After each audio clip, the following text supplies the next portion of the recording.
My name is Robin Lucas, and I am the historian and a docent at the Madam Brett Homestead in Beacon, New York. Today, we are featuring one of the homestead's most treasured artifacts, what we lovingly call the blue dress. This gown was the bridesmaid dress worn at the 1712 wedding of Cornelia Depeyster to Oliver Stephen Teller in New York City. Both the gold wedding dress and the blue bridesmaid dress were carefully preserved and passed down through generations. Years later, the gold gown was worn again, this time as a bride's dress for the wedding of Alice Crary, one of the last private owners of the homestead. Oliver Teller was Madam Brett's nephew, and Cornelia Depeyster was Madam Brett's stepsister's daughter. They were very close in age, which leads us to believe there is a strong possibility that Madam Brett herself may have worn this blue dress as the bridesmaid, complete with its tiny matching blue shoes.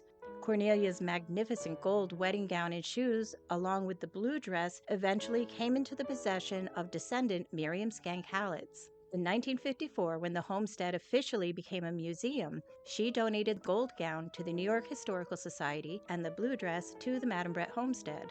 Attached to the donation was a fascinating note stating that during the Revolutionary War, the blue dress was worn by Annette Schenck, who had the honor of dancing with the Marquis de Lafayette at a party given by her father, Major Henry Schenck. More than 240 years after its first appearance, the blue dress itself made a journey to the New York Historical Society in Manhattan. At the time, our curator, Lorraine McCauley, was training me to become a docent. When she invited me to accompany her to New York to examine the dress alongside the gold gown, my answer was an immediate yes.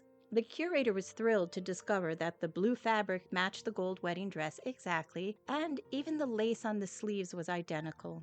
She was especially impressed by the remarkable condition of the garment. She pointed out the dirt along the hem and the perspiration marks under the arms. Details that may sound surprising, but are invaluable for modern testing. With advanced textile and environmental analysis, researchers can sometimes determine not only who may have worn a garment, but also clues about the environment, the soil, plant matter, and even regional characteristics present at the time. Without a background in museum studies, I was absolutely blown away by the sophisticated technologies now available to historians. We are excited about what future analysis may reveal, and when we are able to officially launch this project, we will share part 2 of this story.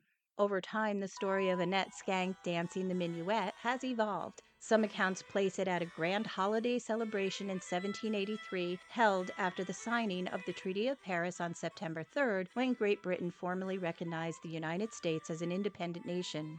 However, if Annette danced with Lafayette, it would more likely have occurred during his brief time in Fishkill in 1778. Soon after, he traveled to Philadelphia, later to Yorktown, and then to Boston, and eventually returned home to France. His next visit to Fishkill would not come until 1824, when he journeyed up the Hudson River to Albany and back to New York City. Whether or not the famous dance occurred in 1783, the holiday celebration itself was a significant moment in local history. Major Henry Schenck and his wife Hannah hosted friends of distinction to honor General George Washington, the Prince of Peace. The community of the Fishkills eagerly joined, along with hundreds of soldiers who remained stationed in the area. The war had transformed the region.